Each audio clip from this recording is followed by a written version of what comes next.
Hello दोस्तों, नमस्कार। मैं हूं Naresh Kumar Meena from GPC Dholpur. So next video लेके आया हूं। इलेक्ट्रॉनिक्स 204 सब्जेक्ट कोड है और डिप्लोमा सेकेंड ईयर के छात्रों के लिए common ammeter configuration of BJT. So let's start. सबसे पहले दोस्तों मैंने यहाँ पे common emitter configuration of BJT using NPN BJT बनाया है। यहाँ पे एक मैंने एनपीएन बीजेटी लिया है। ये सिंबल है बीजेटी का, और इस तरह भी बना सकते हैं। इसमें क्लियरली हमें दिखता है कि किस टाइप का है और कौन कौन से लेयर हैं बीजेटी के अंदर। बट सिंबल से भी हमें मालूम होना चाहिए कौन सा टाइप का आपका बीजेटी है। तो ये एनपीएन है क्योंकि एमीटर से जो करंट का डायरेक्शन है वो आउटसाइड है। ओके, इस कॉन्फ़िगरेशन में दोस्तों क्या करते हैं हम, देखिए एमीटर जो टर्मिनल है आपका, इसको तो हम कॉमन बनाते हैं, ठीक है। इनपुट और आउटपुट दोनों में इसका यूज़ करेंगे।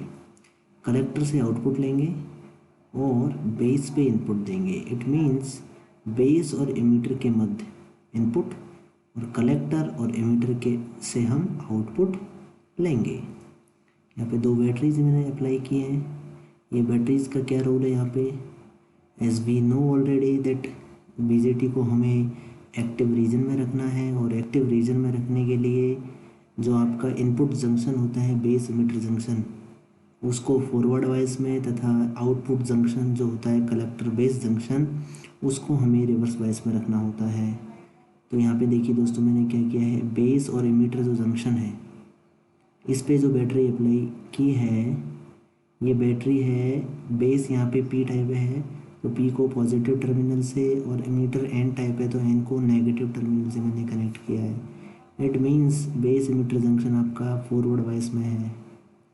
सिमिलरली कलेक्टर को मैंने पॉजिटिव दिया है और कलेक्टर है आपका एन टाइप का, ठीक है। तो कलेक्टर एन टाइप का है और उसको पॉजिटिव टर्मिनल से कनेक्ट किया। It means base collector junction जो है, कलेक्टर टू बेस जंक्शन, ये रिवर्स वाइस में है, ठीक है।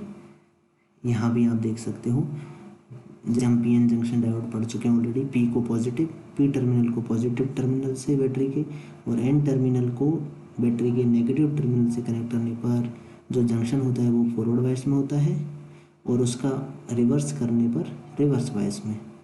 तो यहाँ पे जो बेस एमिटर जंक्शन है ये फॉरवर्ड वाइस में है और collector base junction reverse bias में है, ठीक है। मैंने कुछ पॉइंट यहाँ पे मेंशन किए हैं पीपीटी में भी। इसके अंदर देखिए, base is the input terminal and collector is the output terminal. Already मैंने आपको मेंशन किया है कि बेस और एमिटर के मध्य इनपुट देंगे, तो बेस जो टर्मिनल है उसको इनपुट टर्मिनल बोलेंगे और कलेक्टर टर्मिनल को आउटपुट टर्मिनल बोलेंगे, और एमिटर जो होगा आपका कॉमन होगा।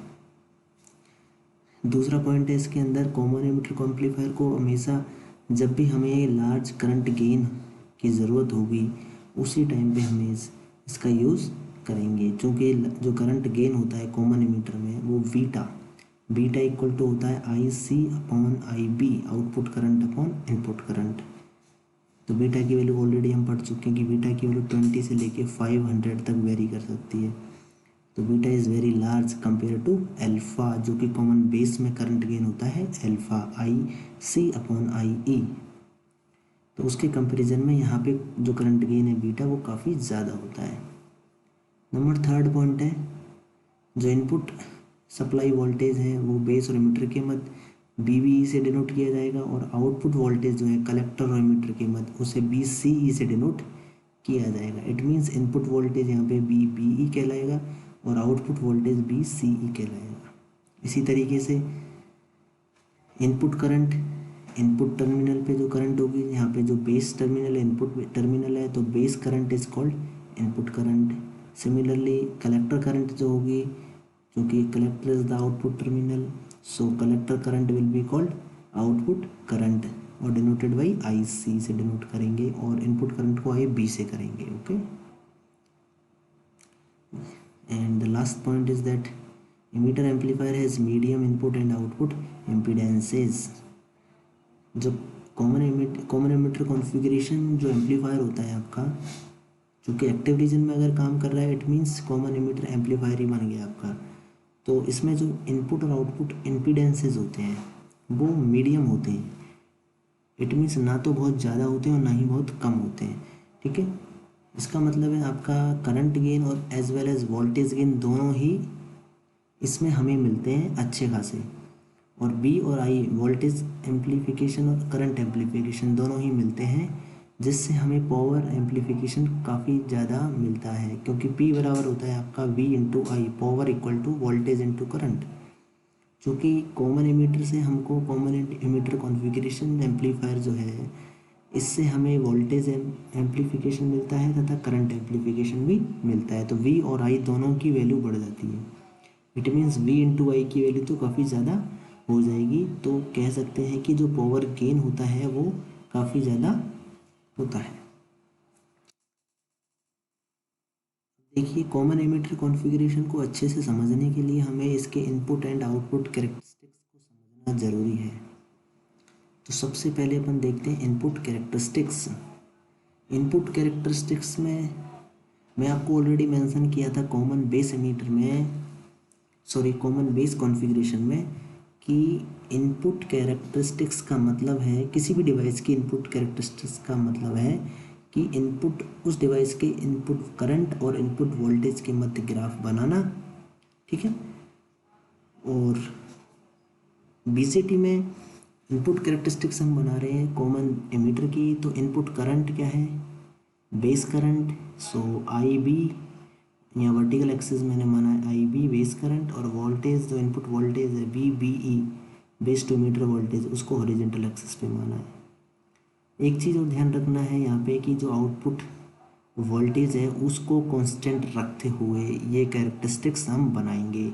अगर आउटपुट वोल्टेज को हमने चेंज किया तो इनपुट कैरेक्टरिस्टिक्स का ग्राफ जो है कि चेंज हो जाएगा, उसका जो पहले वाला लोकेशन है वो शिफ्ट हो जाएगा। वो क्यों होगा, तो देखिए दोस्तों, वो हम देखेंगे इसमें। सबसे पहले तो बात ये है कि इनपुट कैरेक्टरिस्टिक्स होगी कैसी, ये ऐसी क्यों आई। ये इसलिए आई दोस्तों क्योंकि इनपुट कैरेक्टरिस्टिक्स का मतलब है इनपुट वोल्टेज और इनपुट करंट। इनपुट वोल्टेज आपका बी बी ई और इनपुट करंट है आई बी। चूँकि इनपुट टर्मिनल्स के मध्य क्या है, यहाँ पे एक पी एन जंक्शन है। ये रहा दोस्तों, यहाँ कह सकता हूँ, देखिए इनपुट टर्मिनल बेस है और इमीटर, यहाँ पे इमीटर और बेस दोनों इनपुट टर्मिनल है। इनके मध्य क्या है, एक पी एन जंक्शन डायोड जो कि फॉरवर्ड वाइस है। ठीक है, forward bias P N junction diode की किस तरह की कैरेक्टरिस्टिक्स होती है, या कह सकते हैं कि forward bias P N junction में करंट और वोल्टेज में क्या रिलेशन होता है। हम जानते हैं ऑलरेडी, डायोड के लिए जो वी और आई में जो ग्राफ बनता है वो एक्सपोनेंशियल ग्राफ होता है। चूँकि करंट और वोल्टेज में जो रिलेशनशिप होती है, जैसे जैसे हम वोल्टेज को बढ़ाते हैं फॉरवर्ड बायस जो कट इन वोल्टेज के बाद में करंट जो एक्सपोनेंशियली इंक्रीज होती है। सिमिलरली यहाँ भी देखिए दोस्तों, सिलिकॉन डायोड के लिए जो कट इन वोल्टेज होता है वो 0.7 वोल्टेज होता है, और जर्मेनियम जो डायोड होता है उसके लिए जो कट इन वोल्टेज होता है वो 0.3 वोल्टेज होता है। यहाँ माना कि हमारा जो बीजेटी है वो सिलिकॉन का बना हुआ है। इसका मतलब है उसमें एन पी और एन तीनों ही मटेरियल जो है सेमीकंडक्टर जो है, जो कि एक्सट्रिंसिक सेमीकंडक्टर हैं, वो सिलिकॉन के हैं। सिलिकॉन में हमने अशुद्धियाँ मिलाई हैं एन टाइप की और पी टाइप की, इस तरीके से हमने तीनों लेयर्स को बनाया है। तो सिलिकॉन में जो कट इन वोल्टेज है 0.7 लगभग,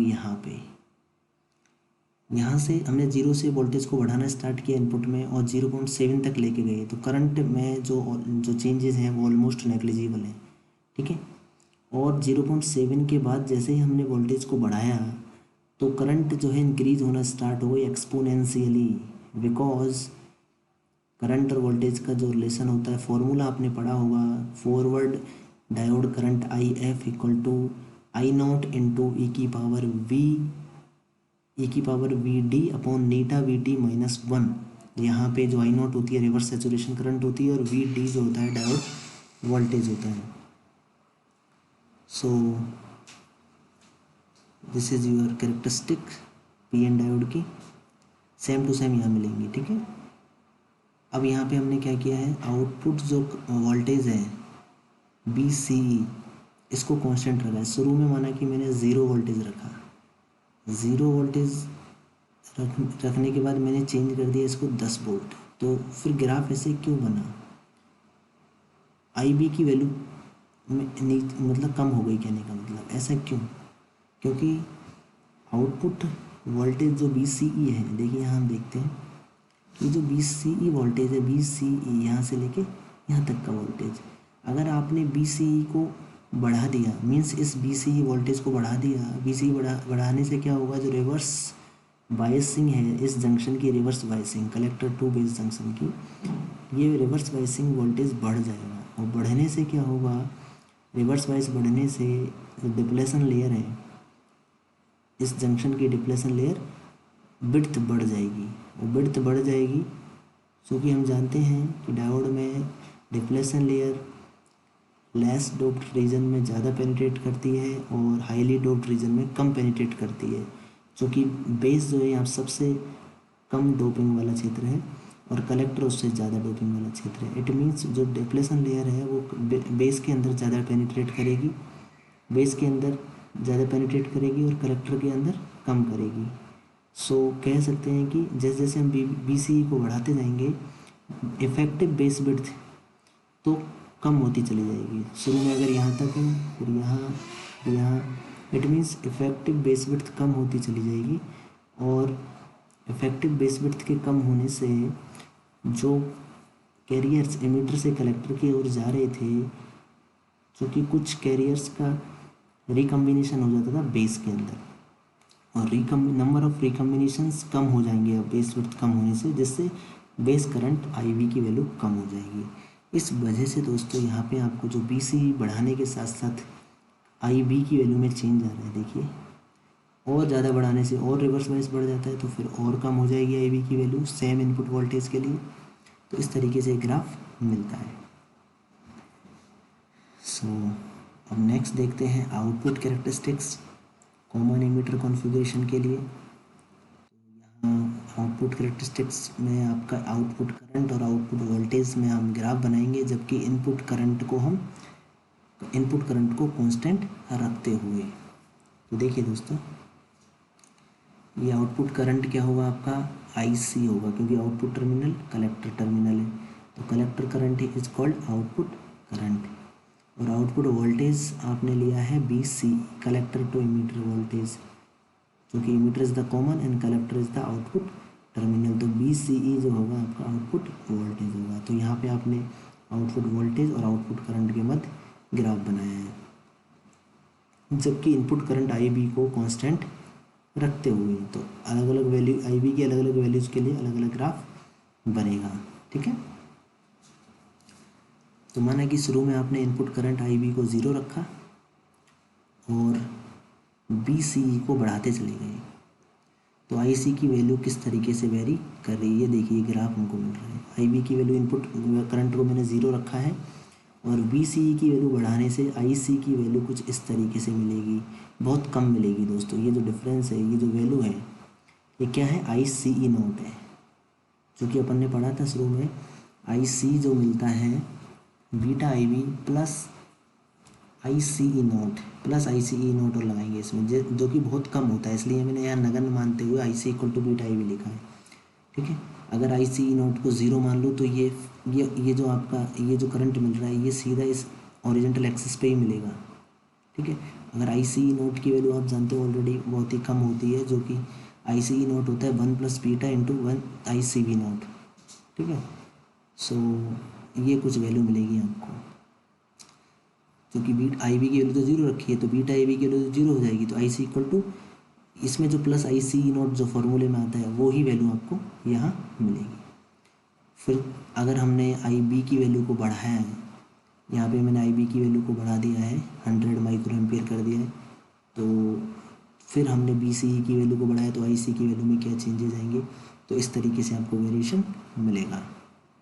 इसी तरीके से आई बी की अलग अलग वैल्यूज़ के लिए बी सी ई को बढ़ाने से आई सी की वैल्यू किस तरह चेंज होगी, वो कुछ इस तरीके से मिलेगा। और यहाँ पे क्योंकि एक पर्टिकुलर वोल्टेज के बाद बी सी ई की एक पर्टिकुलर वैल्यू के बाद में करंट की वैल्यू में ज़्यादा डिफरेंस नहीं आता, देखो करंट ऑलमोस्ट कांस्टेंट हो जाती है, ठीक है। और BCE की कुछ एक पर्टिकुलर वैल्यू, BCE की जो सेचुरेशन वैल्यू कहलाती है, ये कहलाती है आपकी सेचुरेशन, जो कि लगभग 0.2 के बराबर होती है। तो सेचुरेशन वैल्यू में 0.2 से अगर वोल्टेज BCE की वैल्यू 0.2 से अधिक है तो आपका जो रीजन कहलाएगा वो होगा एक्टिव रीजन, ठीक है। और BCE की वैल्यू 0.2 से अगर कम है तो इस वाले क्षेत्र में आप देखेंगे अगर, तो देखिए V और वोल्टेज और करंट में जो रिलेशन है ऑलमोस्ट लीनियर है। मीन्स जैसे जैसे वोल्टेज बढ़ा रहे हैं करंट भी बढ़ रहा है, ठीक है। इट मीन्स आपका ये ऑन स्विच की तरह काम कर रहा है। वोल्टेज है तो करंट फ्लो होगा, और वोल्टेज नहीं है तो करंट फ्लो नहीं होगा, वो होगा कट ऑफ रीजन में। कट ऑफ रीजन में ये ऑफ स्विच की तरह काम करेगा, ठीक है, IB की वैल्यू 0 करने पर। और इस रीजन में, इस वाले रीजन, देखो इससे जो मैंने ये लाइन बना रहा हूँ इसके लेफ्ट में अगर देखा जाए तो आपके वोल्टेज और करंट में जो रिलेशन है वो ऑलमोस्ट लीनियर है। मैं कह सकते हैं कि वोल्टेज बढ़ाने से करंट भी बढ़ रहा है, ठीक है। मगर एक लेवल के बाद 0.2 वैल्यू के बाद में वोल्टेज बढ़ाने से करंट की वैल्यू में कोई चेंजेस नहीं आ रहे, तो ये रीजन कहलाएगा एक्टिव रीजन। और इस वाली लाइन के अगर लेफ्ट में देखें, ये वाला जो क्षेत्र है ये आपका सेचुरेशन रीजन कहलाएगा, क्योंकि इसमें वोल्टेज बढ़ाने से करंट बढ़ रहा है। इट मीन्स ट्रांजिस्टर आपका ऑन स्विच की तरह काम कर रहा है। और जो IB बराबर 0 लाइन जो ये वाली है, इसके नीचे वाला जो क्षेत्र है वो कट ऑफ रीजन कहलाएगा दोस्तों, ठीक है। तो ये हो गई आपकी output characteristic of common emitter BJT। So next अपन देखते हैं इसके कुछ पैरामीटर्स होते हैं। ऑलरेडी मैं बता चुका हूँ कॉमन बेस में कि ट्रांजिस्टर पर इनपुट रेजिस्टेंस, या फिर कह सकते हैं AC input resistance. Input resistance का मतलब इनपुट वोल्टेज में परिवर्तन बटे इनपुट करंट में परिवर्तन, while maintaining output voltage constant. तो ये फार्मूला आप देख सकते हैं, delta BB upon delta IB while BC is equal to constant, इसको कांस्टेंट रखते हुए आउटपुट वोल्टेज को। सो ये आपका कहलाएगा input AC input resistance, dynamic input resistance. इसी तरीके से डायनेमिक आउटपुट रेजिस्टेंस कह सकते हैं, आउटपुट वोल्टेज में परिवर्तन बटे इनपुट करंट में परिवर्तन, वाइल इनपुट करंट को कांस्टेंट रखते हुए। एंड यहाँ पे मैंने आपको बताया करंट गेन, क्योंकि अल्फा नहीं होता है कॉमन एमिटर में, आपका बीटा होता है, ठीक है। So current gain of the transistor in CE configuration defined as the ratio of output current and the to the input current. तो आउटपुट करंट जो होती है यहाँ पे IC और इनपुट करंट होती है IB। तो बीटा की वैल्यू जो है कि आपकी IC अपॉन IB कहलाएगी। और बीटा की value is very high, common emitter में जो बीटा की वैल्यू होती है वो काफ़ी ज़्यादा होती है, जिसकी वैल्यू मैंने आपको ऑलरेडी बताया हूँ 20 से लेके 500 तक वेरी करती है। और जहाँ पे हाई करंट गेन की आवश्यकता होती है वहाँ इस ट्रांजिस्टर को यूज़ किया जाता है। यहाँ पे थोड़ा करेक्शन है, कॉमन जो करंट गेन है ये अल्फ़ा नहीं होकर के बीटा है दोस्तों, ठीक है। ये बीटा है, ये बाई मिस्टेक मैंने यहाँ अल्फ़ा लिख दिया है, सो इट इज़ बीटा। इसको करेक्ट करेंगे। Thank you very much. कोई भी क्वेरी हो तो कमेंट सेक्शन में आप कमेंट कीजिए, मैं I will try to reply. Thank you very much. Okay.